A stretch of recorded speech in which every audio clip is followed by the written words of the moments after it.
College football today, the new year, Joe, 2026. And some things are as old as time, Joe. You grew up as a kid, Miami's really good. Today, Miami's really good. Donnie, Rightside, Joe, Lisi. This whole show, the Miami Hurricanes, right here. You see this helmet right here? Back in the picture. Big chest, Mario. Well, they got a big win last night. I'll give them credit. They were 9.5-point underdogs, jumped out 14-0. Sealed the deal with a 24-14 win. I mean, all the pressure on Julian saying they get the pick six. Mark Fletcher with 90 yards on the ground. I mean, all the games yesterday started with the bowl matchups, high scoring, upsets across the board, Iowa and some of the others. But you just look at the body of work for the Miami Hurricanes in their second-round game, and let me tell you, they took the physicality to the defending national champion, dominant victory. Carson Beck made enough plays, and Mario Cristobal did pick up his second playoff win. They have all the momentum. We'll see if they can continue in the semifinal playoff round, but we got off round number 2 with an upset win. Impressive style on New Year's Eve. We're going to get back to that game in just a few moments, but Joe is right. A lot of college bowl games yesterday, which included in the playoffs, will be today. 3 games, Joe, on deck. 12 o'clock start, 4 o'clock start, and an 8 o'clock start. Absolute must-see TV. I love the playoffs, Joe. But before we start to break these games down and get back into the Miami game, a lot of people are starting to say, well, maybe it's unfair for the higher seeds, Joe, to get a bye week now because they can't seem to win. Now, granted, it's a short sample size that we have, but if you have the bye, you're officially 0-5. Yeah, I mean, it's unreal when you see these games play out. We talk about a train in motion, and when your offense is clicking and your defense is hitting on all cylinders, you hate to take a bye in the middle part of the season, especially with a national championship looming, in January. But that's the case right now. We're seeing these teams that have played round 1 games really step up, make some plays. They look more in sync. The quarterback to wide receiver relationship seems to be there. The continuity on the offensive line seems to be there. And again, that momentum continues from week to week where when you, let's say, have Oregon last year, that was 15-0 in the regular season, and then they go on for 3 weeks, don't play a game, and then get just smashed by Ohio State last year.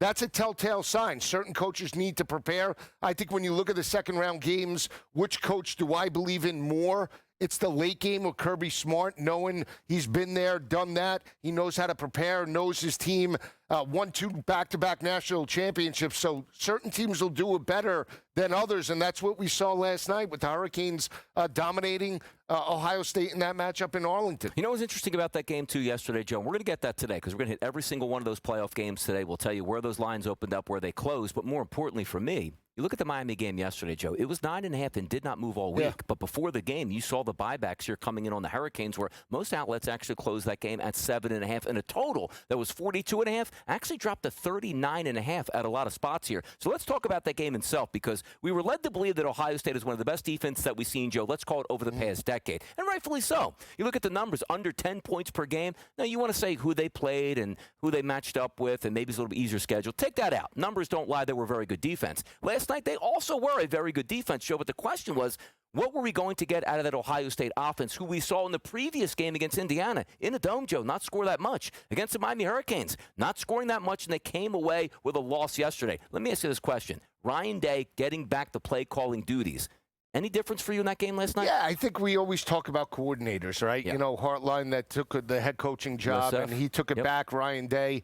They have to get into a rhythm, and obviously Ryan Day knows the personnel, but, coordinators are like pitchers, right? They're also like quarterbacks. It might take them a couple games to get the pulse of that team, and even though they had 3 weeks to prepare for this matchup, it's different in game speed, obviously, with a red-hot defense led by Reuben Bain. But I think when you look at Ohio State's performance, 2 critical factors for me step out. Lack of the consistent rushing attack. Bo Jackson did get some yards, had a big run, did rush for over 50 yards, but only 48 on the afternoon, and 3 of 10 on third down conversions. I mean, if you would have told me at the start of the game, Miami's going to hold Ohio State to 3 of 10 on third down conversions, I would have said they're going to be within margin, just because we know how consistent and how good Ohio State is. They had one of the best third down offenses in the country Julian saying throughout the year has never played with pressure coming from behind the way he did, and Miami took the game to them, and it was evident in the first couple of drives. You saw Miami and Mark Fletcher move the football. You saw the push out of the offensive line. They weren't scoring points in the first 8 minutes, but they were moving field position, and they flipped the field and put the pressure on Ohio State to make plays. And once they played from a deficit, that was advantage Miami's defense, and they closed the door. Now, granted, it was 17-14, and there were plays to be made by Ohio State, and Jeremiah Smith had a fantastic game. But basically, they limited chunk plays in this matchup, and that's why they won by 10 points. It was one of those, Joe, where you watched the first quarter and you said to yourself, boy, Miami should actually be up by some points right now, and they weren't. And then you saw the talent where you start to say, okay, just throw the ball to Jeremiah Smith. Everything is going to be okay. 7 catches, $157, and a touchdown. He was absolutely tremendous and probably the best athlete overall on the field. But the question marks came up, Joe, after that Indiana game. You saw Julian saying get pressured in the pocket, didn't look so good, got sacked multiple times, and how that would hold up against the Miami Hurricanes and a very good offensive line for Ohio State. How would they handle Mesidor on one side and Bain on the other? It was apparent, Joe, from the first snap, Miami had the advantage in the trenches on both sides, offensively and defensively, but then you saw the Mark Fletcher fumble right off the bat. Like, oh no, spot's too big, they can't do this. Even Malachi Toney, who never fumbles the football, fumbled last week, fumbled multiple times in this game, but did get it back. And the thoughts like, you know what? Is the spotlight too big? Miami overcame already Texas A&M. Maybe they can't do Ohio State. The fact that they really regrouped, and you're right about this, Ohio State came close to saying, it's our momentum, Miami's ready to fold, and they got that big drive and a big kick with a 50-yard field goal to get that back up to double digits. Yeah, and you talk about like the missed field goal at the end of the half for Ohio State as well, to give them some momentum heading into halftime. They don't get it. They're down by 14 at the half, and all the pressure and the questions were on the Buckeyes. But to your point, right, they seized the opportunity. Mm-hmm. This is a more mature football team than maybe what you saw in recent years under Mario Cristobal, and even at the start of the season where they went out as a 13.5, 14-point favorite, lose to Louisville, go out as a 6.5-point road favorite against SMU, lose 26-20. The last month and a half of the season, they've really been progressing week to week offensively and defensively, and now they have a mentality on the defensive side of the ball. I will say, if there's one concern right now, you saw C.J. Daniels get involved. If they're going to make a national championship run, and we know Carson Beck has experience, back-to-back games, $103 against A&M, 138 against Ohio State. As we move closer to a national championship, he's got to at least get back up to 200 for this team to have a shot. We'll like look ahead a little bit, but isn't it kind of fun where that next round could be Georgia, Carson Beck's old team, just absolutely fantastic, going toe-to-toe against each other. Other bowl games yesterday, Joe, Texas 41-27, a nice cover in the fourth quarter. Iowa upends Vanderbilt, Utah 44-22 over Nebraska, and then a great shootout in the Sun Bowl, Joe. I know you love that game, 42-39. Every other game outside of the playoff game shot it out. I mean, you talk about, 45.5 in the first game with Vanderbilt and Iowa, and you think Iowa, right? They jump out.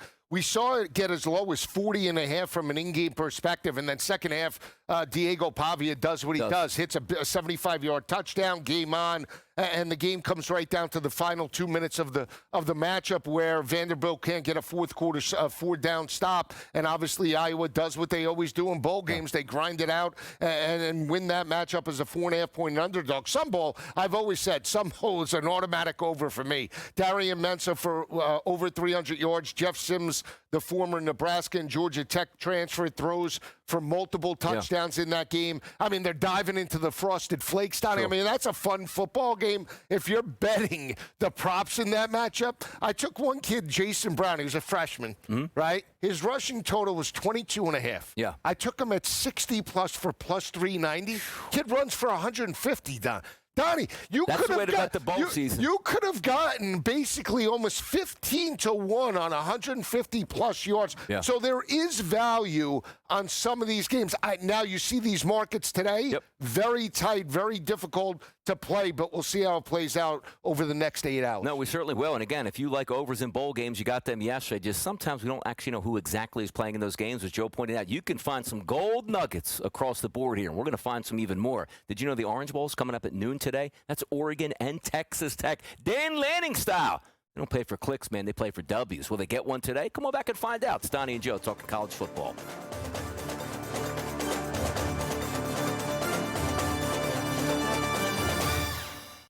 The champagne pops. The clock strikes 12. But New Year's isn't won at midnight. It's won on the gridiron. Every snap, every number, every edge that matters. Don't just watch the ball drop. Watch the odds drop. College football playoff coverage. Live lines. Smart analysis. All New Year's Day. Only on SportsGrid. I mean, they couldn't get the Arizona State coach to come out. They couldn't get the BYU coach to leave their job. I mean, it's just very odd, I feel, when we watch this whole thing play out and try and really understand what happened here with Michigan not being able to make some of the splashier hires that they thought they were going to be able to make. Game time decisions, only on SportsGrid. They have by far the highest ceiling out of any team in the league. Elite talent, NBA shot making, versatility, and the best coach in the league in John Shire. They can beat you in multiple ways. Half court, full court, running gun, walk it up. And they out-execute you, maybe except for that game versus Texas Tech. College basketball today, only on SportsGrid. I know exactly what Patriot Nation is screaming this morning. It's Drake May time. Give him the trophy. MVP. Stop it, please. Just sit down. Yes, Drake May has had a nice season. But let's be real. He has played a JV schedule of defenses. He is carving up the easiest slate of defenses in the NFL this season. Congratulations on your beatdown of the Jets. The early line, only on SportsGrid.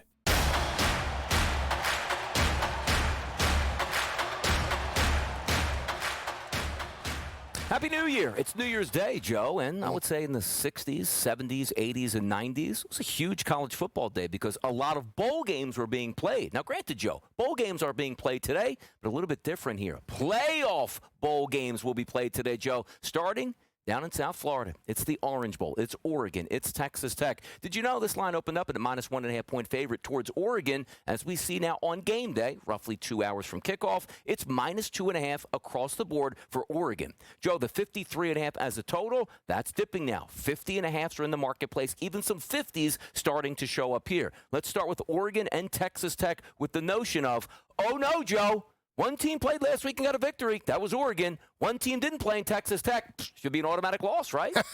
You would think based off the body of work, but it's an intriguing matchup because you look at Oregon, they put up 50-plus points against James Madison. They also allowed 500-plus, didn't force any turnovers. The Dukes do cover on the last drive of the game with about a minute left to cover that 20.5-point number. But when you look at Oregon in this matchup, Donnie, very balanced offense. The second-best quarterback you can argue potentially in college football with Dante Moore completing well over 65% of his passes. He can also run it, has a plethora of wide receiver talent and speed on the perimeter to potentially challenge Texas Tech over the top. But this is going to be the matchup. Oregon is averaging 217 rushing yards per game, going up against the best front seven statistically in the college football playoff, and Texas Tech only allowing 64 rushing yards per game and only 2.3 yards per carry. They have Whittington. They have those running backs, Davison as well. Can they move the chains and sustain drives? If they can, Oregon will win this matchup. But again, styles make fights. I think this is going to be a lower scoring game, even though we see 50.5s creep into the market. It's a playoff game. I think both teams will look to run the football as well. Texas Tech has an experienced quarterback in Barron Morton, 35 career-plus starts. They do like to run the football as well.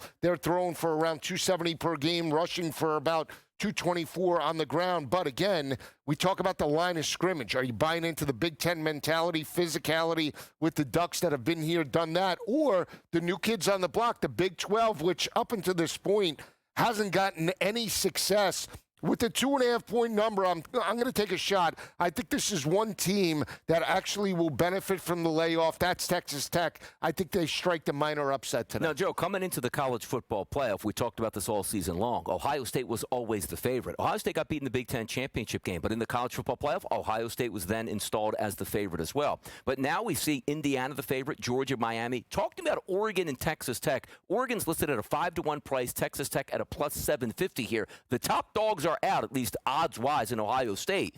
You got to start to feel better because talking over during the week, Joe, Oregon and Texas Tech for me, the winner of this football game, I think beats Indiana and or Alabama and finds themselves in the championship game. I do as well. I do too, because you look at athleticism, right? And I'm not taking, and again, I don't want to discredit what Kurt Signetti and Indiana have done. He's done a fantastic job in 2 straight years. But again, when we talk about Oregon and we talk about teams like Alabama that have recruited 5 stars for the last 3, 4, 5, 10 seasons, right? Yeah. That's a train in motion. I just think when you look at top to bottom roster, you got to give the edge to either Oregon or now Texas Tech, led by David Bailey, that has 13.5 sacks on the year.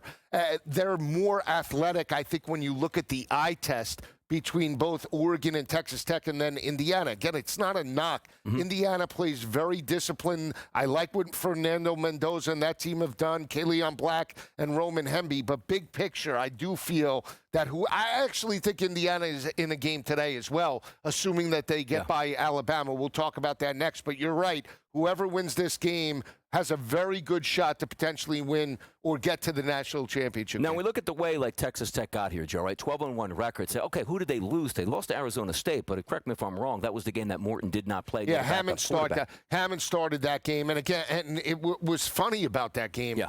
Because, again, I was on Arizona State that game. They were catching anywhere from like 9.5 at the start of the week to 6.5 right before kickoff. They dominated the whole game. Yeah. In the last 2 minutes of the game, Hammond brings them back. They have the lead, Donnie, with 2 minutes left. Yeah. And in basically 40 seconds, former Arizona State quarterback Sam Levitt, that's in the transfer portal now, led them right down, and they got the victory. So, again, it's not like they got blown out in that matchup. That was the one outlier I think of Texas Tech's performances this year, obviously on the road in Tempe, a very difficult spot to play at that particular time. Arizona State was like 9-0 at home over the past year and a half, so very good home team. I think if we're giving quarterback advantages, I think you give the edge to Moore over Morton. Morton has more experience. Moore, to me, is more athletic and has a bigger arm to potentially challenge Texas Tech over the top. Yeah, looking at some injury situations there, like Morton, I believe he's out of the boot now, should be a little bit healthier at this point. Dante Moore getting some of those wide receivers that he didn't have for parts of the season, at least late there. And again, Oregon's resume, not too bad either. Like, these teams don't have bad losses. Well, Donnie, how'd they lose to Arizona State? We just told you. When you don't have your starting quarterback, that's going to happen. But also Oregon, their loss was to Indiana. Indiana's a really good football team, undefeated heading into the playoffs here before their game with Alabama. So I thought, Joe, coming in, I'm a Miami fan. Yes, I'm going to watch Ohio State and Miami. But I thought the best overall matchup, Joe, is this game in the Orange Bowl. Yeah, I mean, you think about Dan Lanning, you think about defensive wizardry, right? He obviously coaching under Kirby Smart, big game defensive coordinator that got abused by Ohio State's offense and Chip Kelly last year. How does he respond? Obviously, yes, they have a first-round game against James Madison to potentially work out the ring rust, but this is an offense in Texas Tech that for years has been known to spread it and throw it. But they're just as physical. That is the biggest thing. When you look at Joey McGuire, Donnie, and you look at how he's built this team, he's won back-to-back bowl games, but the money of NIL has built up the trenches where they're averaging well over 4 yards per carry. They have 2 big play running backs that can ground and pound between the tackles. And when you have the best front 7 in college football, that is very difficult. You're winning on first and second downs, basically, and you're putting teams into long third down conversions, which means your team is getting off the field and your offense has more opportunity. That is going to be the matchup today to see how this plays out. We always talk about defense winning championships. In this particular game, I'm going to roll with the best defense. Again, it's a great matchup. We'll continue to talk about it during this show and also understand this. This game is going to be played in Miami. It is the Orange Bowl. It's a 12 o'clock start here. Early. So we're about,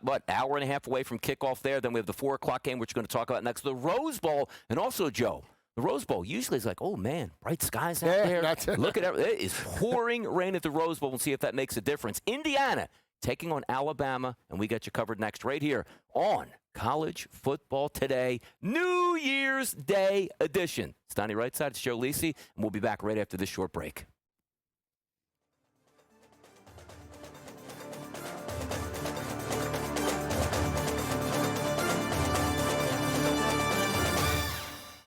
The champagne pops. The clock strikes 12. But New Year's isn't won at midnight. It's won on the gridiron. Every snap, every number, every edge that matters. Don't just watch the ball drop. Watch the odds drop. College football playoff coverage. Live lines. Smart analysis. All New Year's Day.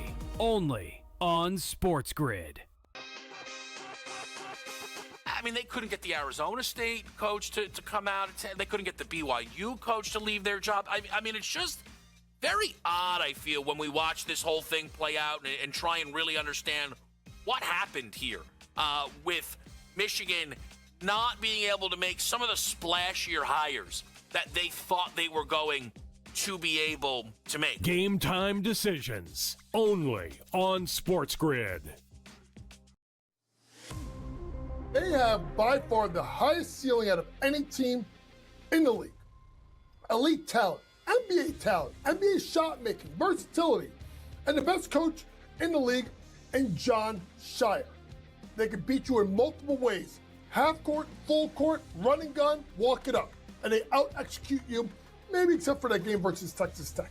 College basketball today, only on SportsGrid.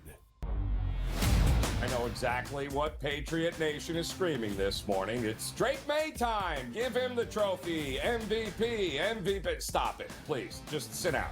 Yes, Drake May has had a nice season. But let's be real.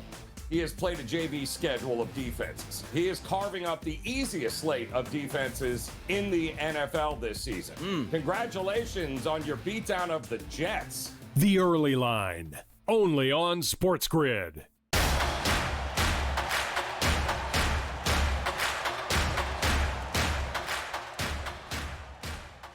As Keith Jackson would say, the granddaddy of them all. It is the Rose Bowl today, Joe. By the way, have you ever been to the Parade of Roses? Ever been to the Rose Bowl? No, I don't think.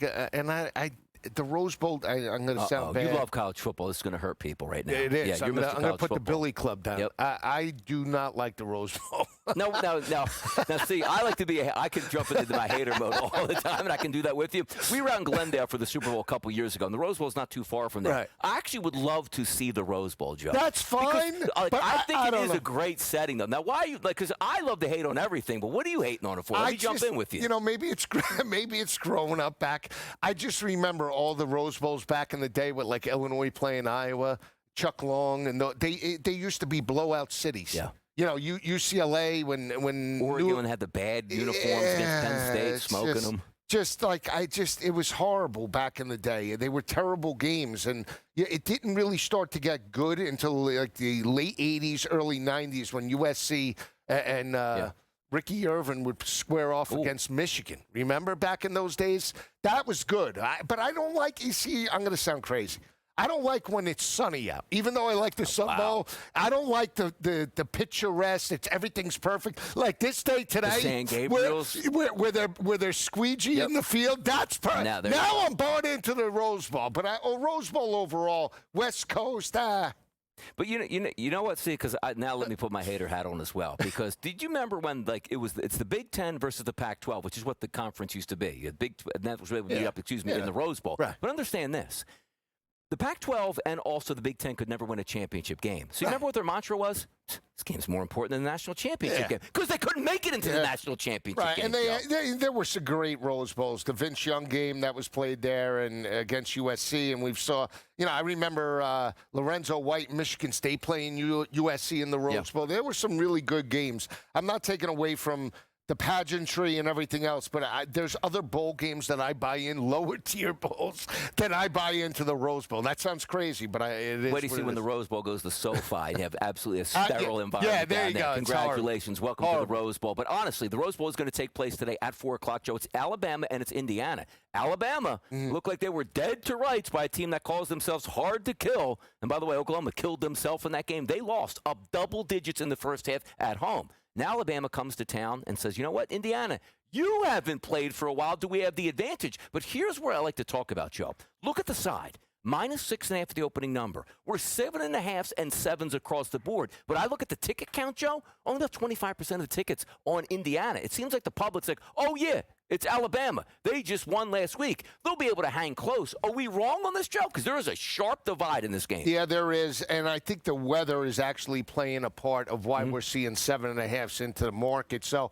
again, if this was now – we really have to monitor because there was a couple of weather people that said it's not going to be during the game, right? Right. It's going to stop right before, and potentially we might just have light rain and it still be a pretty good track for this game to play out. But again, if it's a monsoon, you would give the edge to Indiana. I'll tell you why. I mean, we keep talking about how bad the rushing attack for Alabama is. This is one of the worst rushing attacks in Alabama history, dating back to pre-Nick Saban, which was 2009, Donnie. They're averaging well under 4 yards per carry. The last two games, you look at the Iron Bowl and you look at the performance against Oklahoma, -3 and 28 yards on the ground. So if you cannot run the football in the slop, what are you going to do? You're going to be into long third down situations. Your Ryan Williams and Bernard can't get separation because it's a wet track, and they're going to get beat up probably similar to what we saw in the SEC championship. You're talking about a dominant rushing attack led by Kalian Black and the former Maryland transfer Roman Hemby by Indiana. They're averaging 221 yards on the ground, right around 5 yards per carry. Signetti's going to play bully ball. You think you're Alabama? Play like Alabama the way you did in winning 6 national championships with Nick Saban. Stop the run. We're going to run it right down your throat. And I think that's why we're seeing 7. I am going to monitor this game. Early on, I said Alabama has a speed advantage, and I still think they do. But they don't have a speed advantage, Donnie, in the slot, especially when you look at the front 7 by Alabama, allowing well over 120 rushing yards on the ground. I might jump to Indiana in this matchup based off the weather. You know what's fun about this game, too, Joe? Because Indiana plays in the Big Ten. They don't have any blemishes. They beat Ohio State in the championship game here. They beat Oregon this year. Like, they have some pretty good wins under the schedule. But also, we just watched the team that we thought was the best team in the country, Ohio State, get humbled by Miami and lose by double digits. Are we going to see that buyback today for Alabama? Go, wait a second. Indiana played in the Big Ten. We don't think Ohio State's all that good. They struggle with Ohio State. Therefore, Alabama should just be able to hang around based on that. I think it's the eye test, right? The perception is, even though Ohio State lost the Big Ten championship, they were still the potential best defense and best team in the country. And they got abused by Miami last night. So now we'll see what Indiana can do. But I still think Indiana has an advantage. Sugar Bowl coming up tonight, Joe, 8 p.m. Eastern. That's going to have 2 SEC teams playing between Ole Miss and Georgia. We're going to hit that game next and much more right here on College Football Today.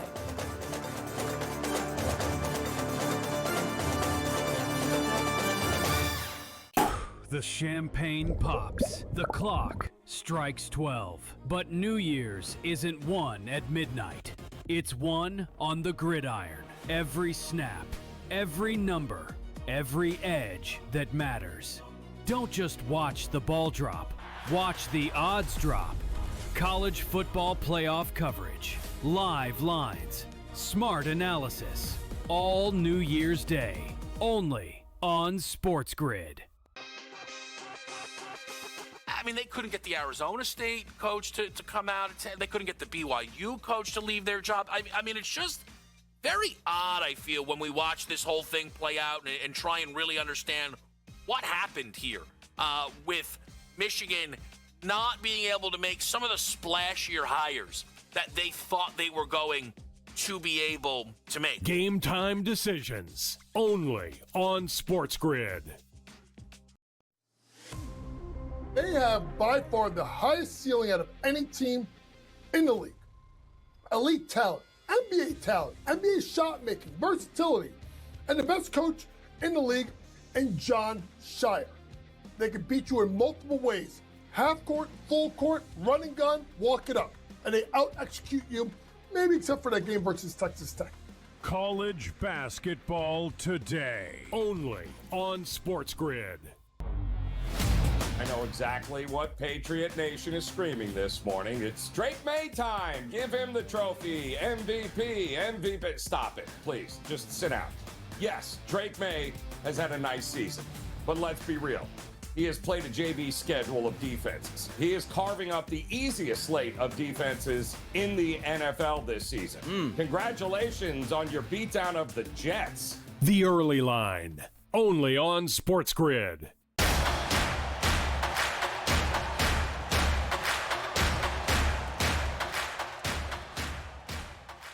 It's a new year. It's 2026. We got great college football today. It's Donnie Rightside. It is Joe Lisi. And also, we're going to talk about the Sugar Bowl with Ole Miss and Georgia in just a few moments. But, Joe, anytime we get movement before a noon football game, we're getting it now. The Orange Bowl, Oregon and Texas Tech. Blinking on my odds board right now, DraftKings and also BetMGM.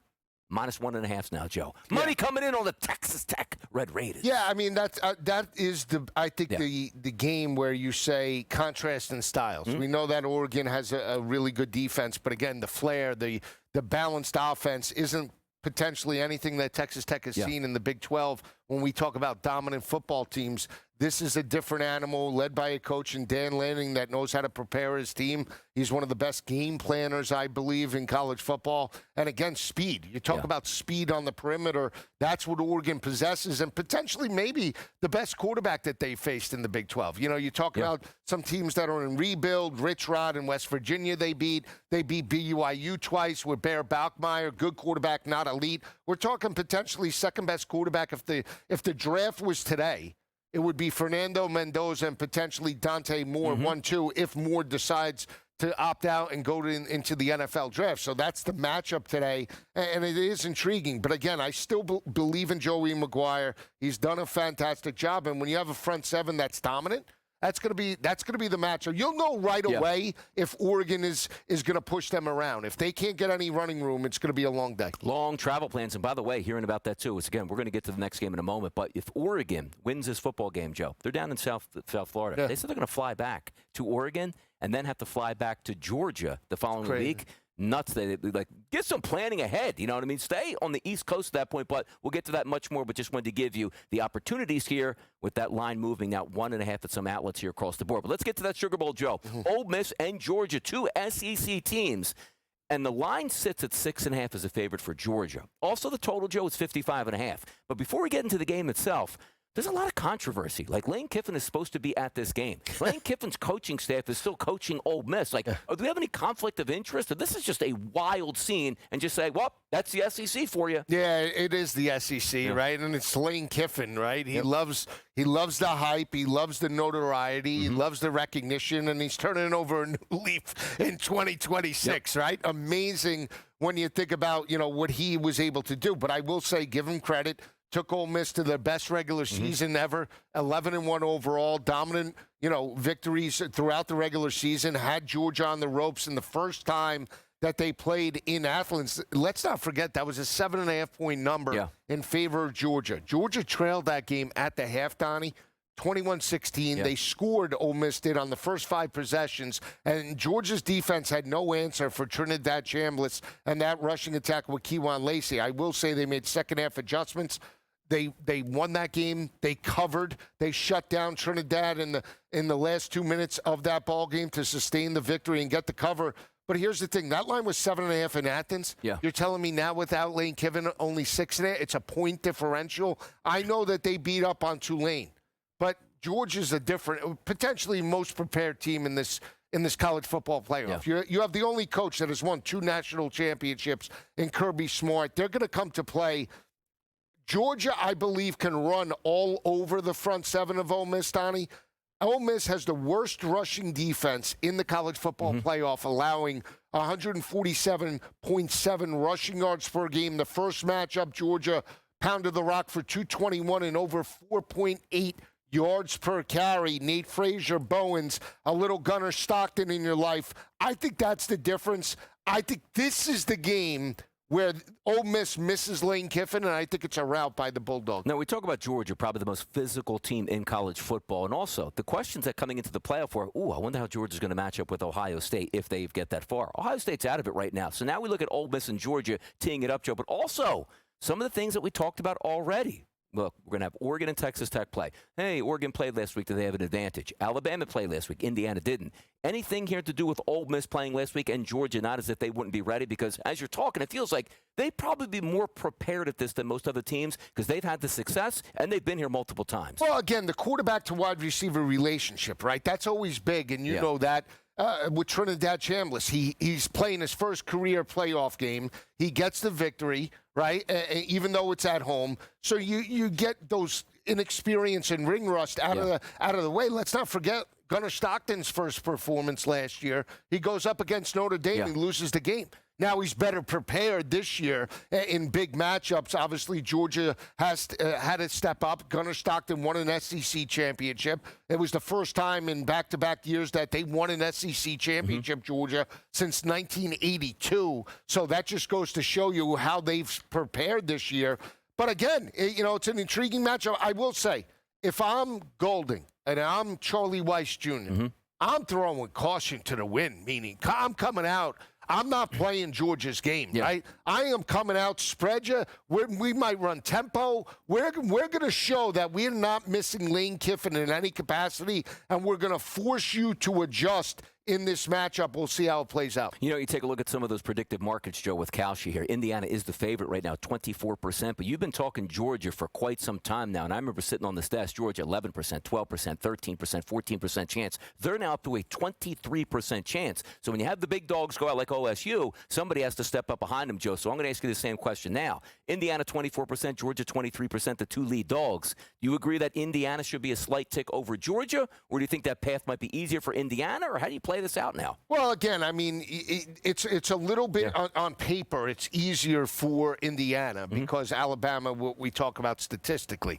they haven't been as smooth as Georgia this year or even Ole Miss, right? So I think this matchup tonight will ultimately, I'll put it this way. If Ole Miss strikes the upset, I think they're going to win the national championship. Ole Miss? I do. Wow, okay. I mean, if they could put up 25, 28, 30 points on Georgia in this type of matchup without Lane Kiffin, they're going to the national championship. I'm not getting in their way. I think the winner of tonight's game will ultimately be in the national championship game. I do feel, though, the most complete team, offensively and defensively, to me, still is Georgia. Not to take away from Indiana. They have an easier road to get there, but they have to take care of business. 6.5 is the favorite currently right now here for Georgia at most outlets. There are some 5.5s, Joe, that are showing. But here's the interesting part because, taking that sharp divide, which we talked about Alabama and Indiana, 7.5 in the marketplace. Most of the tickets coming in on Alabama, but that line's not moving.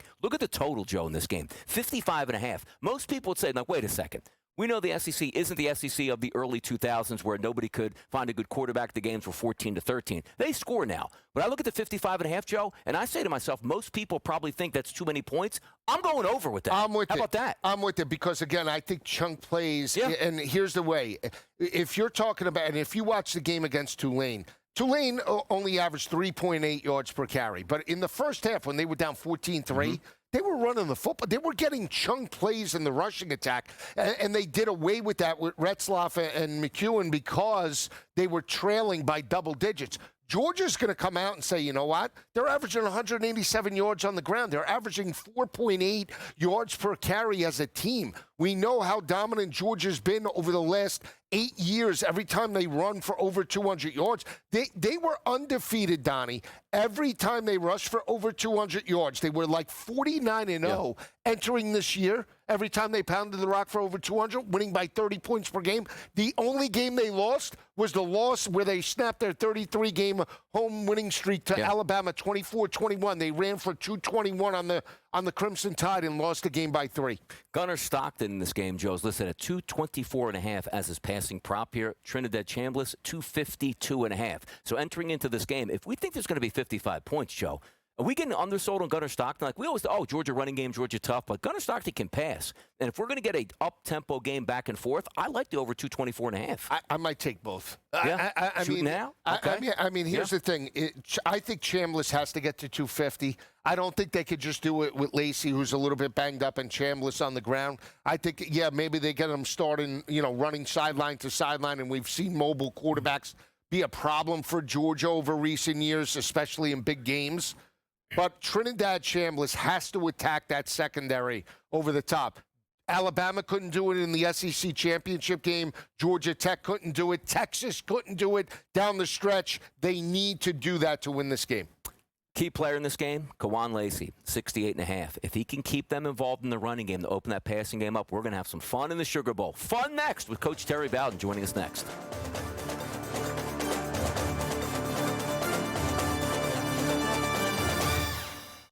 The champagne pops. The clock strikes 12. But New Year's isn't won at midnight. It's won on the gridiron. Every snap, every number, every edge that matters. Don't just watch the ball drop. Watch the odds drop. College football playoff coverage. Live lines. Smart analysis. All New Year's Day. Only on SportsGrid. I mean, they couldn't get the Arizona State coach to come out. They couldn't get the BYU coach to leave their job. I mean, it's just very odd, I feel, when we watch this whole thing play out and try and really understand what happened here with Michigan not being able to make some of the splashier hires that they thought they were going to be able to make. Game time decisions only on SportsGrid. They have by far the highest ceiling out of any team in the league. Elite talent, NBA shot making, versatility, and the best coach in the league in John Shire. They can beat you in multiple ways. Half court, full court, running gun, walk it up. And they out-execute you, maybe except for that game versus Texas Tech. College basketball today, only on SportsGrid. I know exactly what Patriot Nation is screaming this morning. It's Drake May time. Give him the trophy. MVP. Stop it, please. Just sit down. Yes, Drake May has had a nice season. But let's be real.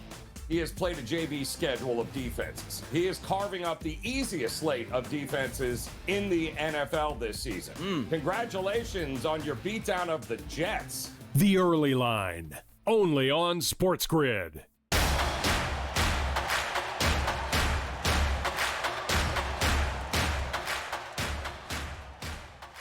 SportsGrid College Football today. It's the new year, Joe. It's 1/1/2026 and massive college football playoffs on the docket today. We got three of them. It's Donnie Rightside. It's Joe Lisi. Now we like welcoming the coach, Coach Terry Bowden. No stranger to success here. Big-time football games, Coach. I know you're excited for today. Yeah, I'm sitting down here in New Orleans waiting for the Sugar Bowl. Got my beignet from Cafe Du Monde sitting beside me. I would have eaten it beforehand, but it would be, the powdered sugar would be all over me. But when you come to New Orleans, you got to have a beignet. Absolutely ready to go, Coach. And by the way, we had a great playoff game last night. Ohio State came in as the football favorite to win the national championship. They got into a playoff game. They lost that playoff game. Miami was absolutely dominant, 24-14, Coach. We can't say it enough. When you win in the trenches, you give yourself a great chance. Miami was phenomenal in the trenches. What did you see last night with the key to Miami's victory over Ohio State? Well, constant pressure on the quarterback. We said he hasn't done well when he's been under pressure. 7 sacks from Miami, and they had unbelievable pressures on the quarterback. 253 yards rushing to like 45, so they won in the trenches on the other side. And then 2 turnovers to none. Miami had none. One of theirs went for a pick 6. Those are big deals. When you win in the trenches and you can run the football, you got a chance to be up. And I will say that game probably was. Everybody that's favored today, they're a little bit more nervous. Yeah, Coach, you talk about the trenches. That'll be the matchup at 12 o'clock. Oregon and Texas Tech. Texas Tech with the biggest and best front seven in the college football playoff. We're seeing now Oregon only a 1.5-point favorite. Talk to me about the offensive philosophy of Dan Lanning and their quarterback Dante Moore attacking that defense today. Well, Oregon likes to run. We know that. And I think the running game against one of the best, if not the best front sevens is going to problem that. I think Don Timor, if they're going to get the needed running game, it's got to come from their quarterback. When you have a great run defense, quite often that doesn't cover up a quarterback that can scramble well. Look for that to be a factor. But also, I think there won't be many drives. I think the running game and the run in the front, deep in the front, will offset each other. Both teams will lead the nation 1 and 2 in explosive deep balls, but they're also very good at stopping them. So I think there's not going to be a lot of drives. I think whoever hits the most deep balls, 1 or 2 explosive plays, can win the game on that type of play as opposed to sustained drives. But when it comes down to it, I'm going to go with Texas Tech. I'm going to go with that defense over the running game offense of Oregon.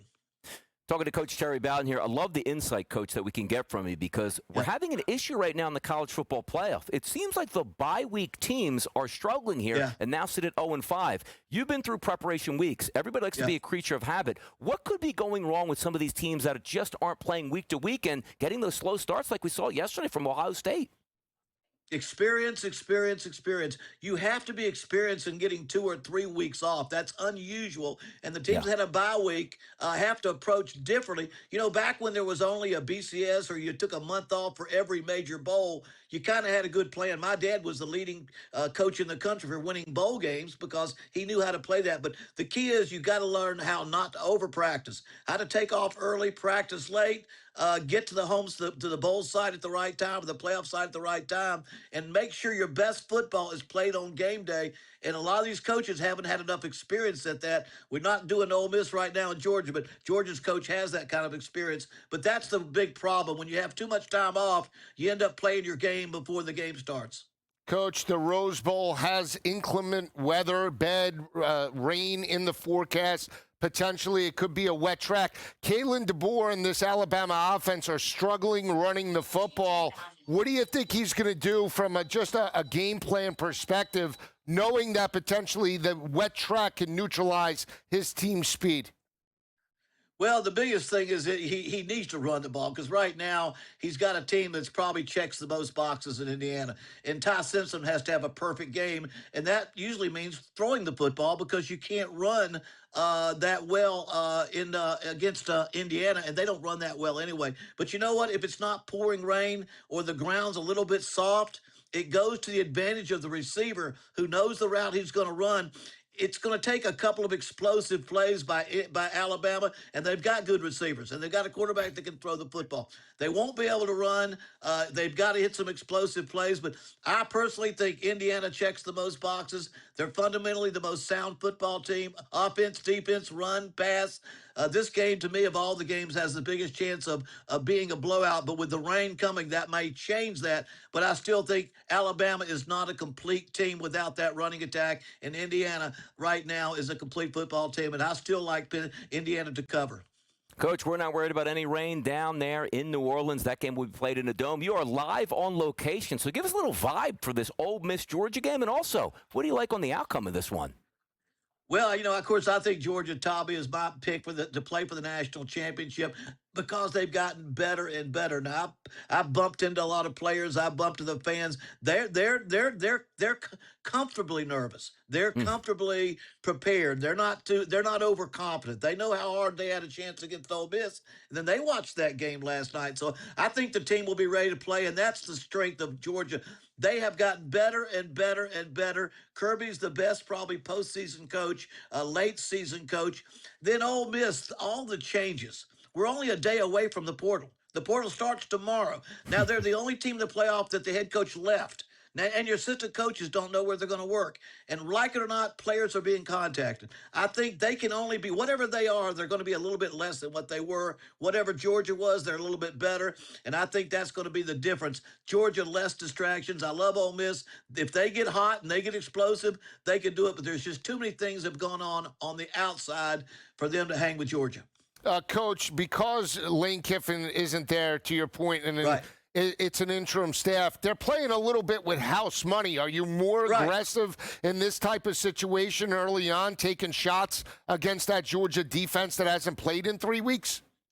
Oh, you better believe it. If I'm Charlie Weiss, the play caller at Ole Miss, nothing to lose. I'm relaxed. That special play, that trick play that's got some risk to it, shoot, throw it out there. Let it happen. So I agree with you there. They're playing with house money. That's why they could be very loose, and you could see a wide open game by Ole Miss. But I think when it comes down to it, Georgia is more thinking about. I think Georgia's players they're not moving. They're not jumping in the portal. They're thinking about the daggum national championship. Ole Miss, they've got a lot of people putting other things in their mind. Coach, if we take a look at the three teams today that are underdogs, we're talking about Texas Tech, we're talking about Alabama, and we're talking about Ole Miss. Who has the best chance to pull off the upset today out of those three teams? Oh, there'll be no doubt Texas Tech. These are my two sleeper teams anyway. Texas Tech, most talented team that nobody talks about. It's a close but it's almost a toss-up game. You got to go with Texas Tech to beat Oregon. Watch out, Bourbon Street. Coach Terry Bowden and crew is in town on location for the Sugar Bowl. Coach, thank you so much for joining us. Have yourself a happy new year. Once again, joining us all season long right here on College Football Today. The coach we know is going to enjoy it, so will we. You too, Coach.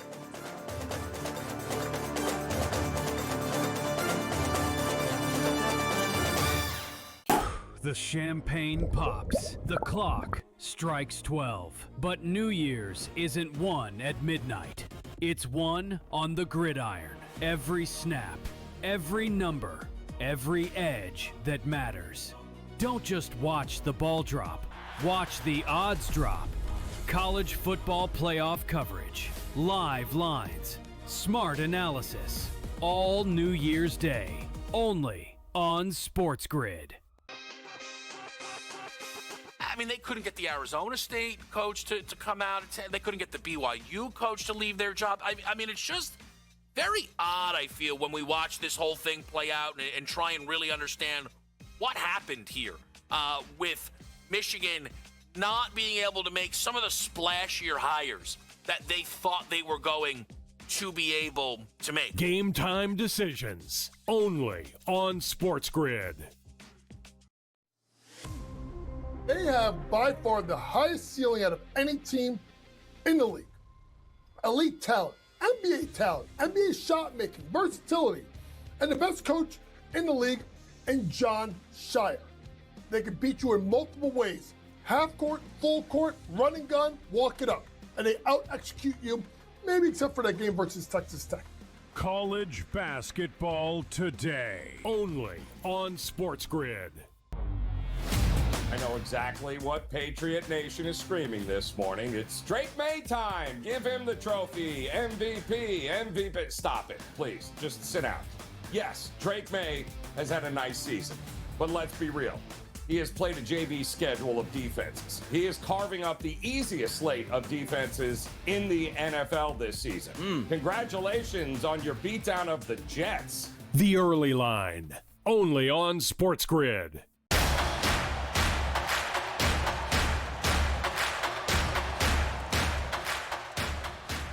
The Rat Pack. This should be illegal, Joe, this segment right here. Why? Because why do we have bowl games post, New Year's Day? Like that they are the Rat Pack game. Like say, hey, we want to get on New Year's Day. Well, how about if we played it on the 2nd? The team's like, I don't know about that. We got 4 Rat Pack games, Joe. Yeah. But how do you agree with that? You should be done, and the paving of the way towards a national championship should not get in the way by 4 meaningless bowl games. Ever since the play, I do like the Liberty Bowl. I like that Navy-Cincinnati match. How about the Blue Bonnet Bowl? Remember that? Yeah, I do. I do like Cincinnati. Yeah. But I love the over in that game. 50s. By the way, getting the little discount, Joe. The 55.5s down to 53.5 in some outlets. Here. I think it's points aplenty. Liberty Bowl is always off the rails, crazy. Rain, Joe. It doesn't matter. All day long. It's fine. That matters at Rose Bowl, though. Doesn't matter there. No. Come on. Come on. What's Cincinnati? You know who Cincinnati has, though? Or wait a second. Is my guy Scoresby playing today? He's not playing. He's out in the portal already? Yeah. Come on. He's one. Wow, you don't like him? No, now. Where I don't like the game Where do you anymore think Evan Sorsby should go? Probably back up at Miami. Get that good depth. Whatever. Whoa, what do we call him? It's 26. Evan, Nathan. Yeah, same thing, right? Same thing at that point. But by the way, the Rat Pack type game in this one, Joe. Like, do we just? Why do the Naval Academies always seem like they're more prepared for these games? No. Because that's transfer portal. Because that's exactly what they do. They're working 18 hours a day, Donnie, doing training and not just military than studies. I mean, they're definitely acquainted for a 3-week layoff to be prepared, as opposed to Cincinnati. But these games are very competitive. Last year, it was Arkansas and Texas Tech. Tech got abused because their quarterback was hurt.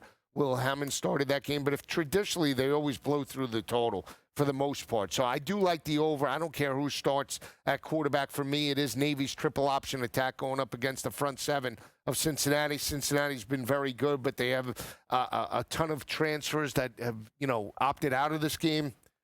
Again, 53.5 is not that much of a discount, but I do like Cincinnati, and I would take a shot on the over. Rain in the forecast there. We'll see if that means It's more scoring for Navy Bowl. and the way they go. It's a Liberty Bowl. 38% of the tickets coming on Navy. 7.5 line. By the way, Joe, that line opened up 3.5 at Cincinnati. Is that because my guy Scoresby was going to play, and then Scoresby doesn't play? He shifts? Yeah, Satterfield's a good coach, though, for the most part. He's going to have his team prepared. Did step up in bowl matchups before. Again, you talk about a talent perspective. Yeah. Blake Horvath and Navy, again, are up against it. But that's if Cincinnati brings their A game. Again, triple option or variation of the option, whether you have 3 weeks to prepare or not with the opt-outs and players not bought in, especially after the first. I mean, it's going to be very difficult, I believe, for Cincinnati. I think Cincinnati could score on them. I think they can run the football. They have a very physical offensive line. I do believe at least 3 starters are coming back for this bowl game. But again, we'll see how it plays out. Holiday Bowl, in the rushing attack. What about the Holiday Bowl? Used to be legendary. Arizona, SMU, 1.5-point favorite here for Arizona. Used to be legendary out there in California. Yeah, well, not anymore. Holiday. I mean, it has not lived up to expectations. But I do like Jennings, and I do like SMU in this matchup. Rhett Lashley and this team have stepped up. They weren't prepared last year, got smashed by Penn State in the semifinal or the first round of the college football playoff. They're still very physical in run support, holding opposing offenses to less than 4 yards per carry, 120 yards per game. To me, that's the matchup. I'll take the speed of SMU outright. Now, Coach was saying that the portal's open tomorrow. Is there a chance that guys just don't feel like playing tomorrow because the portal's open? That's possible. Yeah, I mean, especially when you're talking about how, look at LSU, like 15 players went into the portal, including Harlan Berry, and they do it to see what the team is willing to pay now. Yeah. So it's like they forced the team, okay, we need him for this game. We need him, and we're willing to pay X for NIL. So, that's where we're at now. It's no longer kids want to play in a bowl game to get the Xbox and gift cards. It used to be nice, too. It used to be lucky those kids getting that stuff. Gift fair, yeah, but not anymore. Swag bag, now it's little watch. How much? I think you start with the NIL for like schools like SMU and some of the. You're starting at like what, $500,000? Yeah, press it higher. Hey, what do you got for me? I'll play in this bowl game to give me a little bit extra money. Not happening. Mensa took a little bit extra cash for Duke, came back for the bowl game, coming back next year. He got $4 million this year. He was the most expensive. Terrible ROI. Terrible ROI. I mean, was it? He brought him an ACC championship. I mean, come on. What'd that get for him? Well, maybe not for him, but I'm sure it brought Manny Diaz? I was just going to say, brought Manny Diaz how much in incentives? Think about it. He probably had, I don't know, but I'm just saying, Manny Diaz probably had a $2+ million incentive to win an ACC championship or maybe $1 million on his contract. You put out 4, the school puts out 4, Manny takes $1 million. Manny Diaz, famously of the Diaz brothers, Joe. All right? So let's get to the final game here. Wake Forest and Mississippi State. 3.5-point favorite, SEC, ACC, Joe. Miss State didn't play well down the stretch. I like Dicker. Give me Wake Forest. Hit him with the Rock Pack, people. That's what we do. Final segment of this hour. Hour number 2 coming up. Big games to talk about. Come on back. We got you.